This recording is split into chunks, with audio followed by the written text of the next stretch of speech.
The asteroid was death incarnate, a mountain of iron and ice tumbling through the void toward a blue world that had no idea what was coming.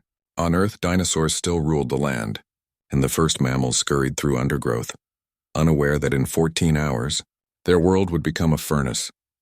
Aboard the Cytherian world ship Endless Wanderer, Elder Veltar watched the projections with ancient eyes that had seen the birth and death of stars. His species had been traveling for millennia, searching for a new home after their own sun had begun its dying throes. They were down to their last few thousand, their ship's power reserves nearly depleted. Elder, "We detect primitive life on the third planet," announced Nyxara, barely out of her larval stage by Cytherian standards. Her translator rendered her chittering speech into the common tongue. "The impact will sterilize the entire surface." Veltar's forearms moved in the gesture of deep contemplation. Through the ship's bioluminescent walls, he could see other Cytherians going about their daily routines, unaware of the decision that would determine both their fate and that of an entire world. "Show me the life signs," he commanded. The holographic display bloomed with data. Millions of species, complex ecosystems, the delicate web of evolution that had taken billions of years to weave. And there, in the electromagnetic spectrum, the faint but unmistakable signatures of something more. Primitive tool use, social structures, the first sparks of what might one day become intelligence. The quadrupedal mammals show remarkable neural development, Nyxara observed. "In time they might—" "No," Veltar interrupted, his voice carrying the weight of eons. "Not them. The bipedal primates, look at their social patterns, their problem-solving abilities. They are young, but they have potential." Other elders had gathered now, their bioluminescent patches pulsing with concern and curiosity. The ship's energy reserves were critically low. If they diverted power to change the asteroid's course, they would not have enough fuel to reach the nearest potentially habitable system. They would be stranded in the void, slowly dying as their life support systems failed. "Elder," wheezed Kolvan, the oldest among them, his carapace scarred from countless battles, "we cannot save ourselves in them. The choice is binary." Veltar studied the data streams again. The humans, for that was what they would call themselves in time, numbered only in the thousands. They lived in small tribal groups just beginning to develop language, art, the first technologies. They were nothing, cosmically speaking. Insignificant, forgettable, yet something in their behavioral patterns caught his attention. When faced with natural disasters, they didn't just flee. They carried their wounded. They shared their food during famines. They mourned their dead and told stories to their young. They were perhaps the most altruistic species he had ever observed at such a primitive stage of development. "There is something about them," he murmured, watching a group of early humans rescue an elderly member from a flooding river, risking their own lives in the process. They help each other, even when it serves no evolutionary advantage. They are kind. The asteroid would strike in 13 hours. The humans would never know how close they came to extinction. They would never know that an alien species dying in the cold depths of space chose to save them. "Begin power diversion," Veltar commanded. "Target the asteroid's trajectory. We will nudge it just enough to send it past the planet." "Elder," Nyxara's voice trembled, "this will strand us. We will never reach another world." Veltar's bioluminescent patches pulsed with a pattern that translated to serene acceptance. Perhaps not. But sometimes the greatest journeys end not with arrival, but with purpose. These humans show promise. Given time, they may grow into something remarkable. If we can give them that time. The ship's engines fired for the last time, their dying light pushing against the asteroid's mass. It was a small change, barely measurable, but it would be enough. The asteroid would pass Earth with 1,000,000 kilometers to spare. As the power levels dropped and the ship's systems began their slow death, Veltar made one final entry in the ship's log. "Today we chose to plant a seed in the garden of the universe. We will never see it grow, but perhaps others will tend it in our absence. May these humans prove worthy of the gift we have given them." The last Cytherian ship powered down, its occupants entering stasis to conserve what little life support remained. They drifted in the dark between stars, their ship a tomb and a temple to the greatest act of altruism their species had ever performed. On Earth, the humans watched a new star appear in their sky for one brief night, never knowing it was the light of their salvation burning itself out in the void. They would remember it in their myths and legends, calling it the Night of the Bright Star, never imagining that somewhere in the darkness, an entire species was slowly dying to give them a future. Time moved on. The humans thrived, spreading across their world, developing language, art, science, and technology. They reached for the stars, driven by an insatiable curiosity and, though they didn't know it, by the genetic memory of kindness shown to them by strangers in the dark. Captain Dongwoo Kim had been staring at the sensor readings for 3 hours, and they still didn't make sense. The object was clearly artificial, too regular, too purposeful to be a natural formation. But it was also impossibly old, drifting in the void between stars like a ghost ship from another age. Range, 200,000 kilometers and closing, reported Lieutenant Hye-Jin Choi from the sensor station. The bridge of the UES Harmony hummed with quiet efficiency. 30 years of human spacefaring experience distilled into clean lines and precise functionality. Still no response to our hails. Dongwoo leaned back in his captain's chair, studying the main display. The ship, for it was definitely a ship, was massive, easily 10 times the size of their own vessel. Its design was utterly alien, organic curves instead of human angles, bioluminescent patches that still flickered weakly after who knew how many centuries in the cold. "Ma'am?" called Ensign Taemin Lee from communications, his voice tight with concentration. "I'm picking up something. Not a distress signal exactly, but some kind of automated message. It's cycling through multiple frequencies, like it's trying to find someone who can understand." "Put it through the linguistic processors," Dongwoo ordered, "and get So Young up here from engineering. If we're dealing with alien technology, I want our best minds working on this." The bridge fell silent except for the subtle hum of processors analyzing patterns in the alien transmission. Outside the viewports, the alien ship grew larger, its strange geometry becoming clearer. It looked less like a constructed vessel and more like something that had grown, evolved into its current form over millions of years. So Young Park arrived within minutes, her engineer's uniform still bearing traces of the exotic matter she'd been working with in the ship's experimental drive section. She was young for her position, but had already revolutionized 3 different aspects of human space technology. Her eyes immediately locked onto the sensor displays. "Bioship," she said without preamble. "Living vessel, but the bio signs are faint. Whatever built this didn't just use organic materials, they integrated them completely. The ship itself is alive, or was." "Translation protocols are making progress," reported Taemin. "The mathematical foundations are consistent with our physics, but the linguistic structure is incredibly complex. It's not just language, it's layered with emotional context, historical references, even what might be poetry." Dongwoo stood, his decision made. "Take us closer. Full defensive screens, but keep weapons powered down. If they wanted to hurt us, they've had 3 hours to try." As the Harmony approached, the alien ship's bioluminescent patterns began to pulse more rapidly, as if responding to their presence. The automated message shifted frequencies, becoming clearer, more urgent. "Got it," Taemin suddenly exclaimed. "Captain, you need to hear this." The bridge speakers crackled, and then an alien voice filled the air, translated but carrying echoes of its original harmonic complexity. "To any who receive this message, we are the Catherians of the world ship Endless Wanderer. We are the last of our kind, and our time grows short. Long ago we aided a young world, saving it from destruction not because we expected reward, but because it was right. That world's star shone yellow and bright, its third planet blue with vast oceans and growing life." Dongwoo felt his breath catch. Earth. They were talking about Earth. "We ask nothing of those who find us," the message continued. "We face our end with dignity, knowing that our last act was one of preservation rather than destruction. But if any remember kindness, if any value the gift of continued existence, know that we are here and we fade." The transmission repeated, growing fainter with each cycle. "So Young," Dongwoo said quietly. "Tell me we can help them." The engineer was already running scans, her fingers dancing over her tablet as she analyzed the alien ship's condition. "The bioship is dying, but slowly. Most of it is in some kind of hibernation state. Life support is minimal, but holding. Captain, if these are really the ones who saved Earth, then we owe them everything." Dongwoo activated the ship's communications array. "All hands, this is the captain. We have encountered a vessel from the species that may have saved our homeworld from extinction millennia ago. We are going to render assistance. Engineering teams prepare for emergency life support operations. Medical, prepare for xenobiological contact protocols. Science teams, I want everything we know about their technology and biology within the hour. He turned to Heejin.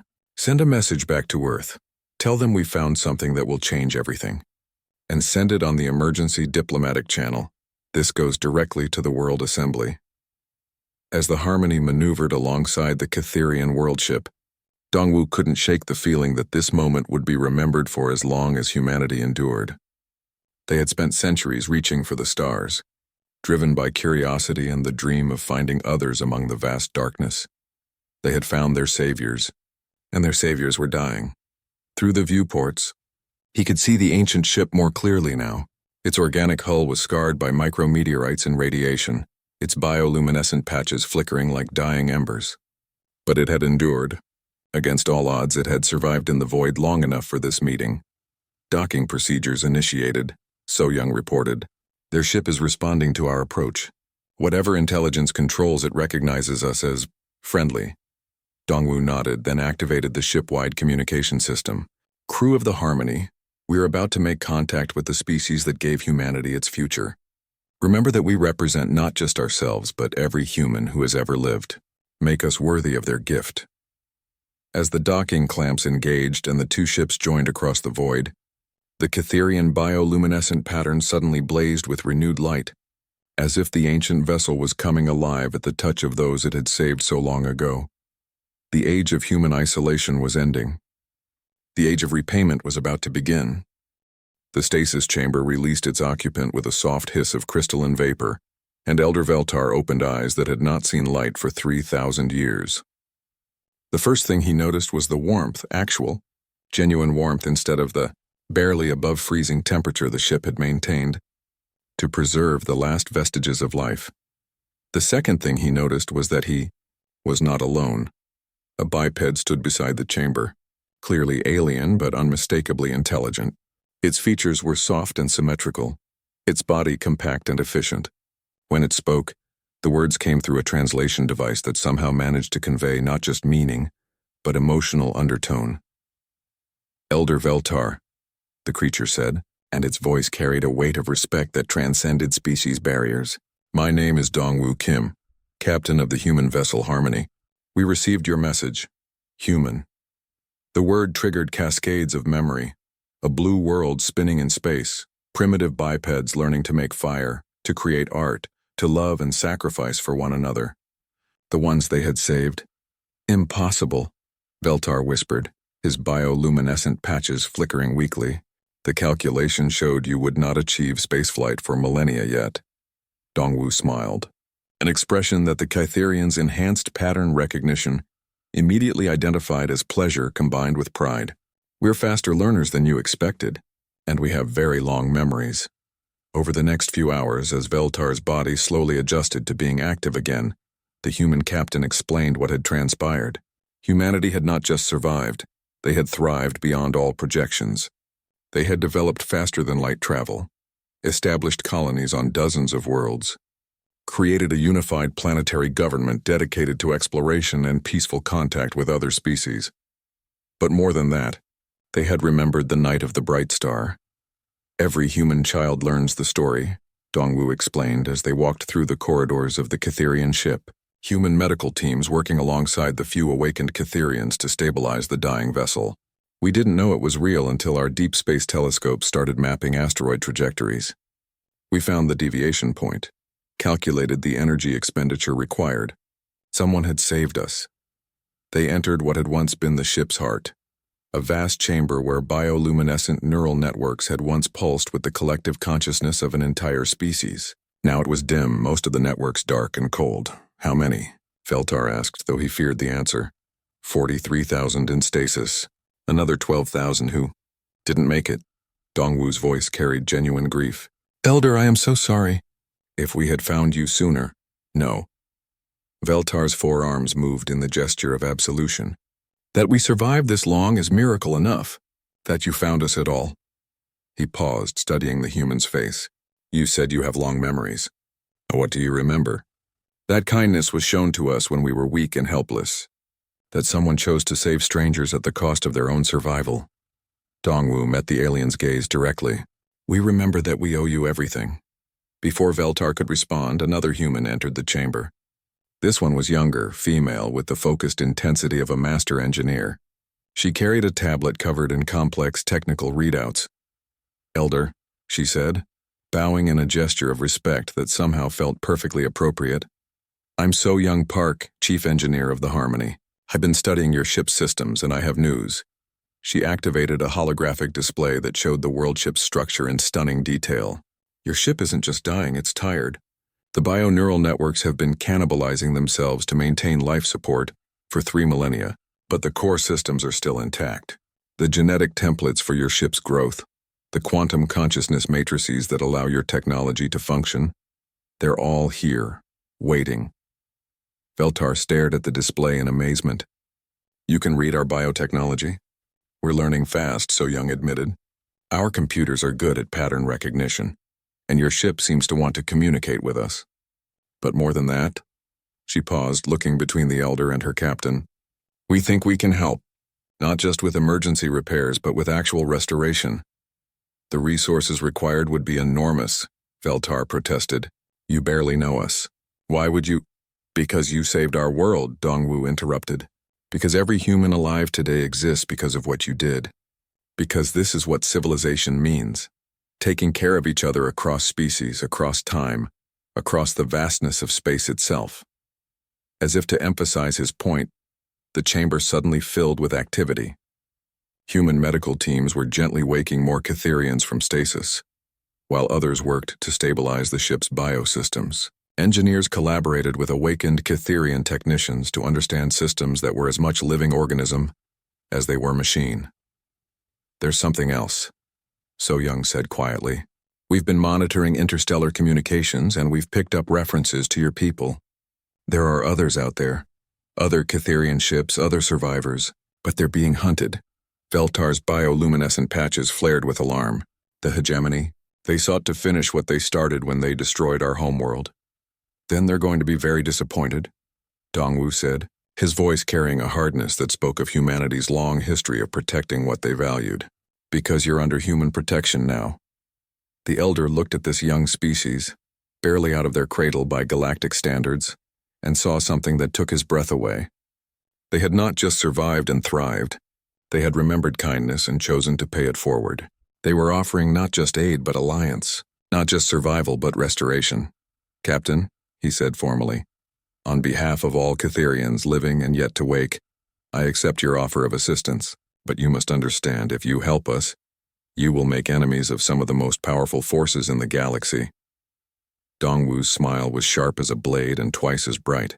"Elder, we've been making enemies since we figured out how to make fire. The difference now is that we make friends too." As human and Catherian worked side by side to bring the ancient world ship back to life, Veltar felt something he had not experienced in millennia. Hope. These humans were not just returning a favor, they were choosing to stand with strangers against the darkness. And if the histories were any guide, that was when humanity was most dangerous to its enemies and most valuable to its friends. The emergency session of the Human World Assembly had been in progress for 18 straight hours, and President Haya Jin Choi showed no signs of fatigue. The massive chamber beneath Geneva hummed with controlled energy as representatives from every human colony, every space station, every research outpost participated via quantum entanglement communication. "The motion before the assembly is unprecedented," she announced, her voice carrying to every corner of human space. "Full species mobilization, not for conquest, not for expansion, but for repayment of a debt that predates our recorded history." The holographic displays showed the evidence that had shaken humanity to its core. The Catherian world ship, the records of Earth's near extinction, the proof that their entire civilization existed because an alien species had chosen sacrifice over survival. Admiral Tae-Min Lee stood to address the assembly, his uniform bearing the insignia of humanity's combined fleet. Behind him, tactical displays showed the disposition of human forces across known space: patrol ships, colony defense fleets, exploration vessels, and the mighty dreadnoughts that had never fired their weapons in anger, but stood ready nonetheless. Distinguished representatives, he began. The Cytherians face extinction. Not from natural causes, not from age or entropy, but from deliberate genocide. The hegemony has systematically hunted and destroyed every Cytherian settlement they could find. Only scattered ships like the Endless Wanderer remain, drifting in the void, their occupants slowly dying. The chamber fell silent as the full scope of the situation became clear. The hegemony controls 17 star systems and maintains a fleet of over 3,000 warships. Taemin continued. By any conventional measure, they are a superior force. They have been spacefaring for 10 times longer than humanity. Their technology is proven in countless conflicts across the galaxy. He paused, his gaze sweeping across the assembled representatives. However, they have never faced humanity in defense of those we love. The response was immediate and unanimous, not just approval, but a roar of determination that shook the chamber's foundations. Representative after representative stood to pledge their colony's resources, their ships, their very lives to the cause. Dr. So-Young Park took the floor next. Her presentation focused on the technical aspects of what they were proposing. The Cytherian biotechnology is compatible with human engineering principles, she explained. More than compatible, they're complementary. Our mechanical precision combined with their organic adaptability creates possibilities neither species could achieve alone. The displays showed prototype designs that seemed to blend the best of both worlds. Human starships with Cytherian bio-neural networks, weapon systems that grew and adapted in real time, shield generators that learned from each attack and became stronger. We're not just talking about saving the Cytherians, So-Young continued. We're talking about the birth of a new kind of civilization, one based on mutual aid, shared knowledge, and the principle that no species should face extinction alone. But it was the final speaker who sealed humanity's commitment to the cause. Elder Veltar had traveled to Earth aboard the fastest human courier ship, his presence in the assembly chamber a living reminder of what was at stake. When he spoke, the translation system somehow conveyed not just his words but the weight of millennia behind them. Humans of Earth and beyond, he said, his bioluminescent patches pulsing with patterns that spoke of gratitude beyond measure. My people chose to save your world not because we expected reward, but because it was the right thing to do. We believed then, as we believe now, that life is precious, that intelligence is rare, that kindness is the highest virtue any species can possess. He paused, looking around the chamber with eyes that had seen the rise and fall of civilizations. You could have taken our gift and forgotten us. You could have chosen to remain isolated, safe in your corner of the galaxy. Instead, you have chosen to remember. You have chosen to stand with us not because you must, but because you can. This choice, this moment, will echo across eternity. President Choi called for the final vote. The result was never in doubt. Unanimous approval from every colony, every station, every outpost where humans had made their home among the stars. Within hours, the largest mobilization in human history was underway. Factory ships began converting raw materials into weapons and vessels. Research stations shared breakthrough technologies that had been decades from implementation. Colony worlds contributed entire generations of young people eager to serve in humanity's first interstellar war. But more than military might was being marshaled. Agricultural worlds began producing specialized nutrients for Cytherian biology. Medical research facilities started developing treatments for conditions that had plagued the alien species for millennia. Cultural centers began preserving and studying Cytherian art, philosophy, and history. Admiral Taemin coordinated the military response from the orbital command station above Earth, watching as human fleets gathered in formations that would have been impossible just months before. Fast courier ships carried messages to every human settlement. The debt will be repaid. The Cytherians will live, and the galaxy will learn what happens when humanity decides to care about something. The hegemony had expected their war against the Cytherians to end in routine extermination. Another conquered species added to their long list of victories. They had not expected to face a young species that fought not for territory or resources, but for the principle that kindness should be rewarded rather than forgotten. They were about to learn why the universe had produced only one species quite like humanity, and why that might be one species too many for those who preferred their civilizations, built on domination rather than cooperation as human ships began their journey toward the first Catherian refugee fleet, carrying not just weapons and supplies but hope itself. Elder Veltar stood on the observation deck of the UES Unity and watched Earth recede behind them. The blue world that his people had saved so long ago was now sending its children to save them in return. The circle was complete, but the story was just beginning. The first battle between humanity and the hegemony took place in a system with no name. Only a catalog number, AC-4471. The hegemony fleet commander, Gronoth, had expected to find another dying Catherian ship to destroy. Instead, he found 200 human vessels arranged in a formation he didn't recognize, surrounding what appeared to be a fully restored Catherian world ship. Unknown vessels. Came the transmission in the hegemony's standard conquest dialect. You are interfering with lawful extermination operations. Withdraw or be destroyed. The response came not in the hegemony tongue but in perfect Catherian, spoken by a human voice that carried no trace of fear. This is Admiral Taemin Lee of the Human Combined Fleet. You are the ones who will withdraw. The Catherians are under our protection now. Gronoth's four mandibles clicked in what might have been laughter. His species had been conquering others since before these mammals had learned to make fire. The idea that such primitives could challenge the hegemony was amusing. Humans, he replied, accessing his species' database of galactic civilizations. Recently uplifted, technological level barely sufficient for interstellar travel. This will be educational for you. The hegemony fleet opened fire with weapons that had reduced entire worlds to ash. Energy beams that could crack moons lanced through space toward the human formation. They struck nothing but empty vacuum. The human ships had moved not in the predictable patterns that military doctrine taught, but in flowing, organic curves that seemed to anticipate exactly where the hegemony weapons would fire. As they moved, they returned fire with weapons that Gronoth didn't recognize. Particle beams that adapted their frequency in real time, missiles that grew and evolved during flight, defensive screens that seemed to learn from each attack. Impossible, he snarled as his instruments showed 3 of his heavy cruisers simply dissolving. Not destroyed in the traditional sense, but consumed by some kind of technological organism that converted their matter into more of itself. Bio-nanite conversion systems, came the calm human voice. Catherian biotechnology enhanced with human manufacturing precision. Your ships are being recycled into medical supplies for refugee populations. The battle was over in 17 minutes.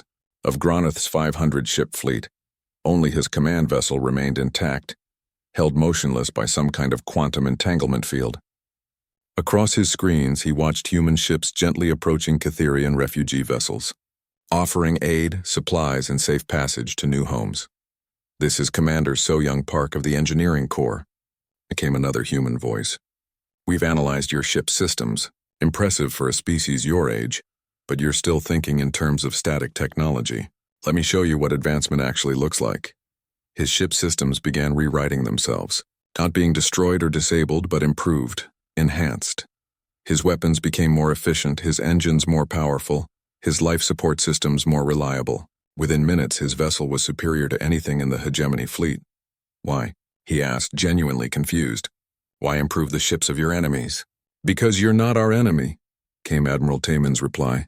You're just confused about what strength actually means. The Catherians are under our protection, yes, but that doesn't make you our target. Your government's policies make you our target. Gronoth found himself facing a tactical situation no hegemony commander had ever encountered. Complete military defeat followed by technological enhancement and an offer of dialogue. I don't understand your species, he admitted. Then let us explain, said a new voice, Elder Veltar speaking in flawless hegemony standard. Long ago, my people saved these humans from extinction. We expected nothing in return. Today they have mobilized their entire civilization not just to save us, but to transform us into something greater than either species could be alone. On his screens, Gronoth could see the truth of those words. The Catherian worldships weren't just restored, they were evolved. Human engineering had solved problems that had plagued Catherian technology for millennia, while Catherian biotechnology had given human systems a flexibility and adaptability they had never possessed. This is what cooperation produces, Veltar continued.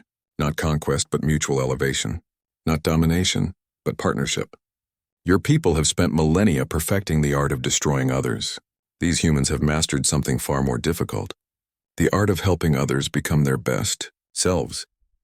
The demonstration continued across 17 star systems as human fleets made contact with hegemony forces. Each battle followed the same pattern: swift defeat, technological enhancement, and an offer of alliance rather than surrender. The hegemony high command found itself facing an existential crisis unlike any in their history. They were not being conquered, they were being converted. Ship by ship, system by system, their commanders were choosing to join what the humans called the Restoration Alliance. They fight like no species we have ever encountered, reported Fleet Marshal Kexthu to the Hegemony Council. They do not seek to destroy us or subjugate us. They seek to improve us.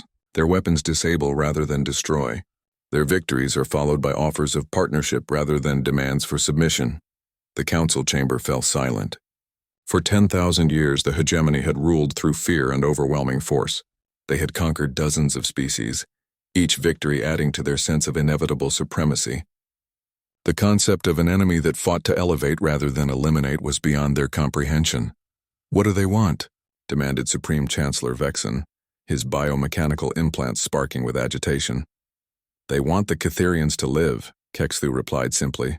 "But more than that, they want to create a new kind of galactic order, one based on mutual aid rather than domination." On the tactical display surrounding the chamber, the scope of human operations became clear. They were not just fighting a war, they were conducting the largest refugee assistance operation in galactic history.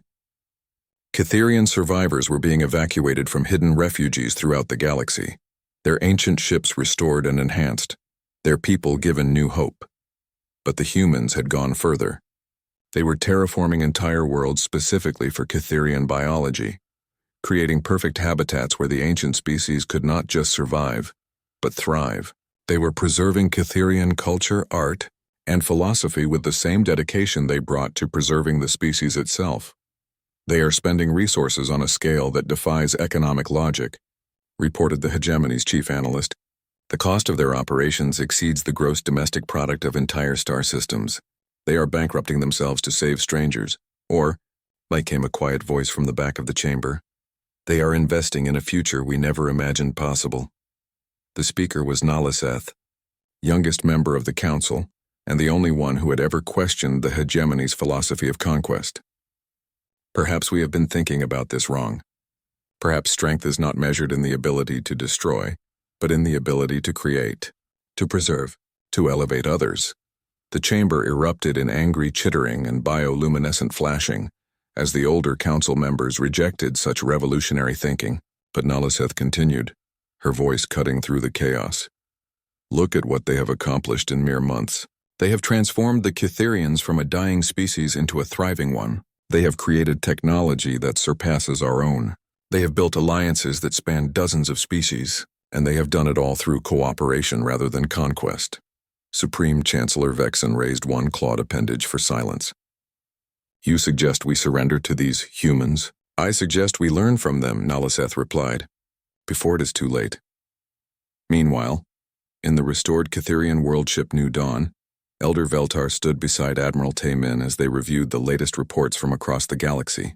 The human military campaign was succeeding beyond all projections, but its success was measured not in destroyed enemy ships but in converted ones. "Your species continues to amaze me," Veltar said, watching displays that showed former hegemony vessels working alongside human and Catherian ships to establish new colonies.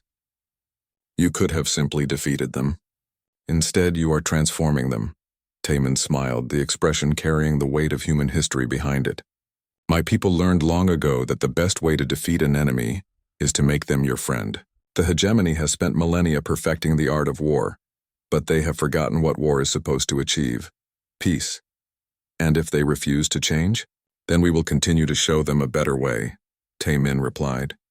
"But we will not allow them to harm those we have sworn to protect. The Catherians will live, Elder, not just survive, thrive. We will create a galaxy where kindness is rewarded, where cooperation is valued above conquest, where no species faces extinction alone." As if to underscore his words, the communications board lit up with messages from across human space. new refugee fleets found and rescued, new worlds prepared for Catherian colonization, new technologies developed through human-Catherian cooperation. The war was ending, but the restoration was just beginning. And somewhere in the depths of space, on worlds being born through the combined will of two species who had chosen cooperation over conquest, the future was taking shape. A future where the greatest victory was not the destruction of enemies, but their tran.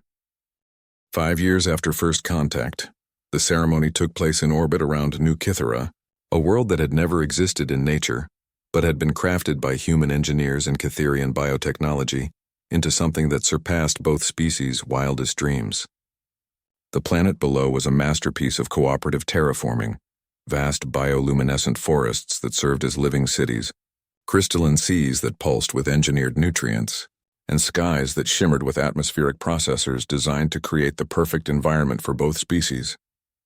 President Hai-Jin Choi stood on the observation deck of the UES Covenant, watching as representatives from 47 different species gathered for the signing of the Galactic Cooperation Charter.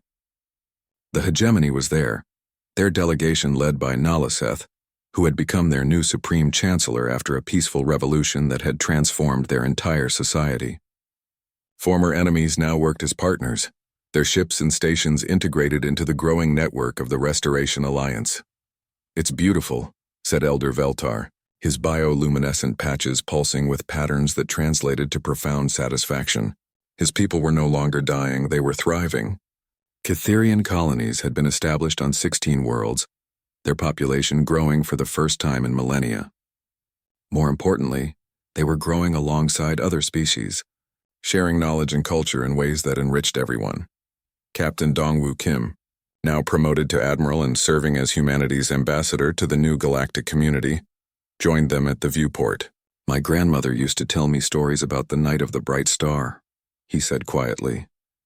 "She said it was a sign that we were not alone in the universe, that someone out there cared about us."